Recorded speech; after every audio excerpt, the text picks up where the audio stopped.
नमस्कार. कामतांच्या घरातून सखीने सगळ्यांसमोर कानाला हाताला धरून घराबाहेर हाकलून दिलेलं असतं. आता सखी जे काही करत आहे ते पाहून मात्र तिथे असलेली सरकार म्हणजेच मनस्विनी प्रचंड मनातल्या मनात खुश झालेली असते. सरकार स्वतःशी बोलत असते, अरे वा वा वा, ही सखी तर माझ्या पावलांवर पाऊल टाकते, जसं मला हवंय अगदी तसंच वागते. आता यापुढे पुन्हा आधीसारखे दिवस परत येणार असंच काहीसं चिन्ह दिसतंय. अशातच आपण पाहतोय कान्हा सखीला म्हणत असतो, बेबी सरकार, अहो काय करताय तुम्ही हे? मला घरातून बाहेर काढताय, माझ्यावर अविश्वास दाखवताय तुम्ही. त्यावर सखी म्हणत असते, एक गोष्ट लक्षात ठेव, आधी तर तू खोटारडा आहेस, माझी फसवणूक केलीस आणि तरीही माझ्याशी बोलण्याचा प्रयत्न करतोयस तू. मला तू माझ्या डोळ्यांसमोर नकोयस. चल आत्ताच्या आत्ता चालता हो. आता सखीचं टोकदार बोलणं खूपच जिव्हारी लागत असतं. त्यामुळे थेट कान्हा नाईलाजास्तव कामतांच्या घराबाहेर पडलेला असतो. इकडे आपण पाहतोय आता कान्हा फायनली घराबाहेर गेलाय. याचं सेलिब्रेशन झालंच पाहिजे म्हणून मनस्विनी थेट आपल्या बेडरूम मध्ये गेलेली असते आणि तिने आपली खूपच महागातली स्कॉटिश बियर काढलेली असते आणि ती ग्लासात पेक बनवत स्वतःशी बोलत असते, अरे वा वा वा, आज तर मला प्यायला खूपच मजा येणार. त्या कान्हाला घराबाहेर गेल्यानंतर जे काही सुख मिळतंय ते सुख मला याआधी कधीच मिळत नव्हतं. आता मात्र पुन्हा एकदा या घरावर माझं म्हणजे या सरकारचंच राज्य असणार. अशातच आता या सरकारने एक दोन पॅग झकाझक मारलेले असतात आणि त्यानंतर ती मस्त दारूच्या म्हणजेच बियरच्या नशेत धुंद झालेली असते. इकडे आपण पाहतोय आता कान्हा हा कामतांच्या घराबाहेरच असतो. सखीने लांबून असते पाहिलेलं असतं. सखी स्वतःशी बोलत असते, मला आता बाहेर जाऊन कान्हाची समजूत काढली पाहिजे. लगेचच आता सखी सगळ्यांची नजर चुकवत थेट घराबाहेर पडते आणि समोर असलेल्या कान्हाला म्हणत असते, काय करतोयस तू इथे? तुला कळलं नाही का मला काय म्हणायचंय?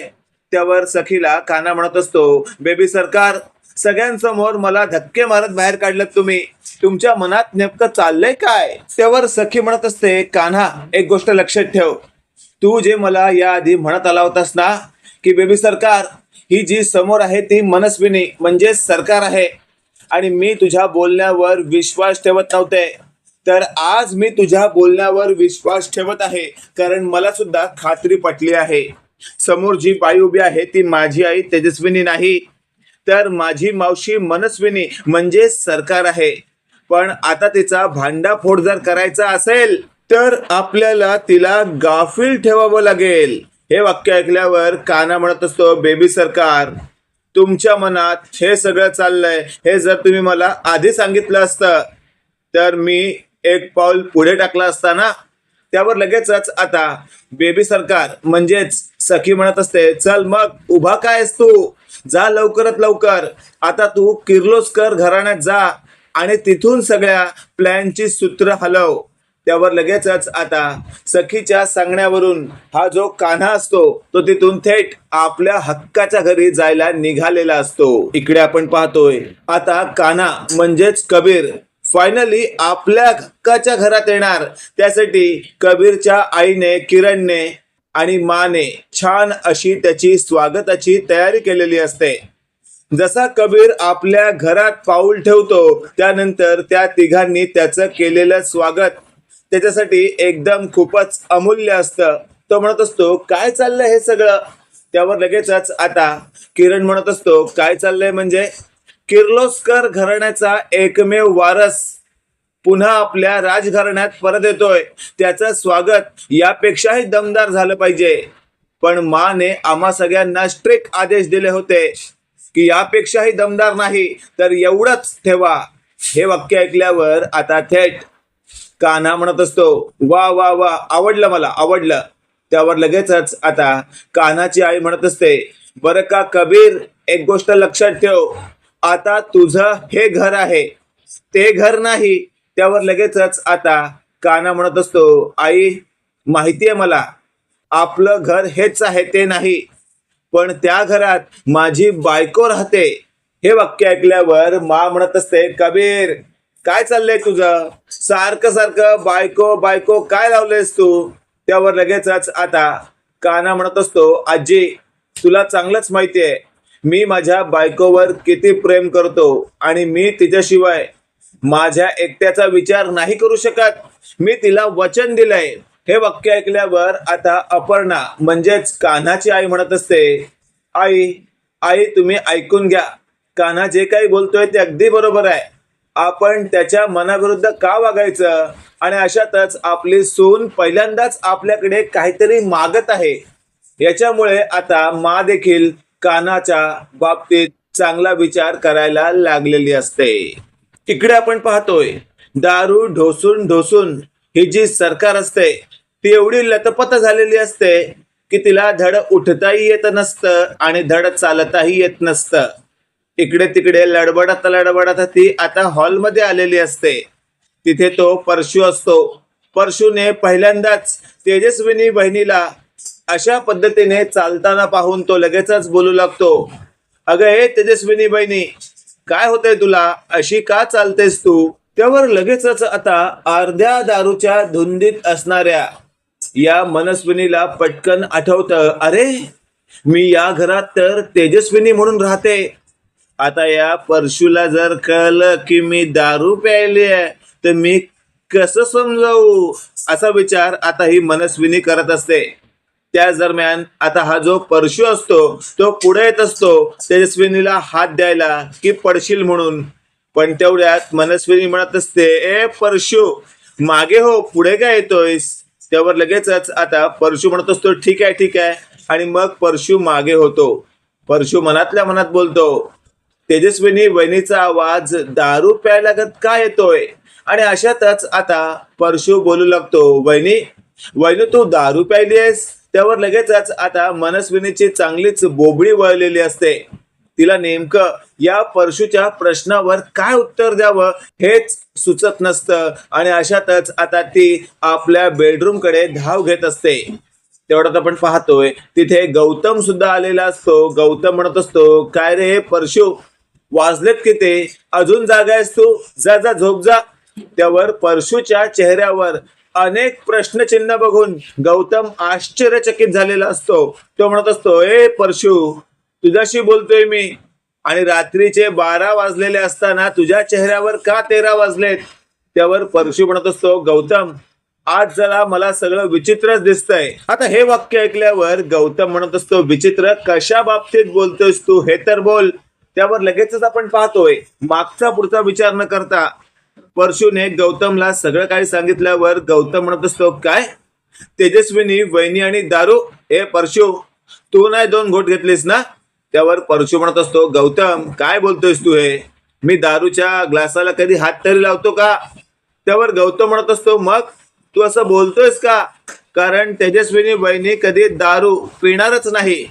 त्यावर परशू म्हणत असतो, तेच तर, पण मी आता माझ्या डोळ्यांनी पाहिलं की वहिनीने दारू प्यायली होती आणि तिचे उच्चार देखील स्पष्ट येत नव्हते. ती चालताना देखील लडबडत होती. अशातच आता गौतम म्हणत असतो, परशू थांब, आता मीच सोक्ष मोक्ष लावतो या सगळ्याचा. आणि अशातच आपण पाहतोय आता गौतम हा तेजस्विनी वहिनीच्या बेडरूम कडे जात असतो. त्याच वेळेला सखीने गौतमचा हात धरलेला असतो आणि थेट सखी म्हणत असते, काका काय करतोयस तू हे? त्यावर गौतम म्हणत असतो, सखी मला डाऊट आहे, बेडरूम मध्ये जी बाई आहे ती बहुतेक माझी तेजस्विनी वहिनी नाहीये, तर सखी ती सरकार आहे. हे वाक्य ऐकल्यावर सखी म्हणत असते, काका तो डाऊट नाहीये, माझा तर डाऊट क्लिअर आहे की ती सरकारच आहे. हे वाक्य ऐकल्यावर गौतम म्हणत असतो, काय तुला माहिती आहे ती सरकार आहे ते? त्यावर सखी म्हणत असते, हो, पण आता हे सगळं तिच्या तोंडातून वधून घ्यायचं आहे. त्यावर गौतम म्हणत असतो, अगं परशूने तिला दारू प्यायलेल्या अवस्थेत पाहिलंय. हे वाक्य ऐकल्यावर सखी म्हणत असते, पिणारच, कारण ती माझी आई नाहीच आहे, ती सरकार आहे आणि ती आज सेलिब्रेशन करणार कारण मी कान्हाला घराबाहेर काढलंय. हे वाक्य ऐकल्यावर गौतम म्हणत असतो, काय? त्यावर लगेचच आता सखी म्हणत असते, हो, माझा आणि कान्हाचा सगळा डाव आहे, हिच्या तोंडून सगळं सत्य वळवून घ्यायचं. आणि अशातच आता गौतम म्हणत असतो मीही तुमच्या प्लॅन मध्ये सामील होतो. त्यावर सखी म्हणत असते ठीक आहे. आणि अशातच आपण पाहतोय आता सखीला गौतम म्हणत असतो एक काम कर, हा घे, माझ्याकडे एक एक्स्ट्रा मोबाईल आहे, हा मोबाईल नेऊन तू हिच्या बेडरूम मध्ये अशा पद्धतीने लाव की आपल्याला सगळं रेकॉर्डिंग पाहता येईल नंतर. त्यावर सखी म्हणत असते ठीक आहे.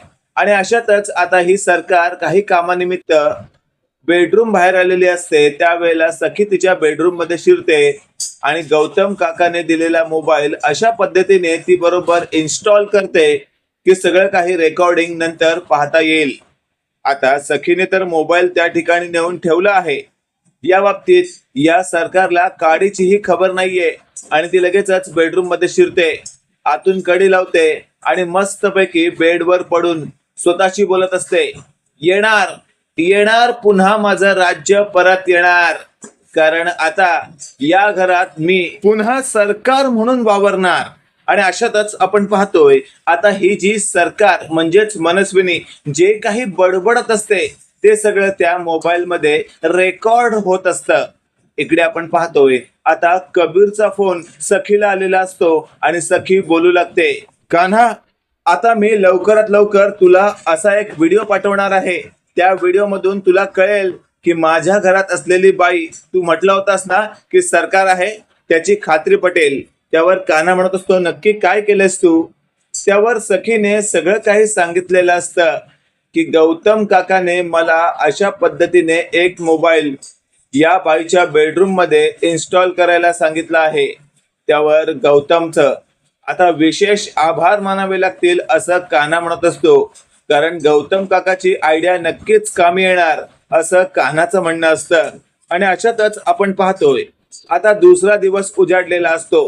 ही जी सरकार असते ही पुन्हा तेजस्विनीच्या रूपात खाली आलेली असते आणि ती म्हणत असते चला नाश्ता करूया. आणि सगळेच नाश्त्याला बसतात. त्यावेळेला परशु म्हणत असतो वहिनी, मला काल रात्रीबद्दल विचारायचं आहे. हे वाक्य ऐकल्यावर आता ही जी मनस्विनी असते ती मनातल्या मनात बोलत असते, हा परशु पुन्हा तोच विषय काढणार वाटतं. आणि तेवढ्यात परशु म्हणत असतो वहिनी बोलू का मी. त्यावर तेजस्विनी म्हणत असते काय विचारायचंय परशु भाऊजी. त्यावर परशु म्हणत असतो वहिनी, काल तू चालताना लडबडत का होतीस आणि तुझे शब्दही बोलताना जड झाले होते. हे सगळं ऐकल्यावर तेजस्विनी म्हणत असते काल ना ते माझं डोकं दुखत होतं आणि माझे हातपायही खूप दुखत होते.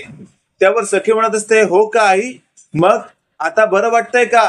त्यावर लगेचच आता तेजस्विनी म्हणत असते हो हो, रात्री आराम केला ना त्यानंतर मला बरंच वाटतंय.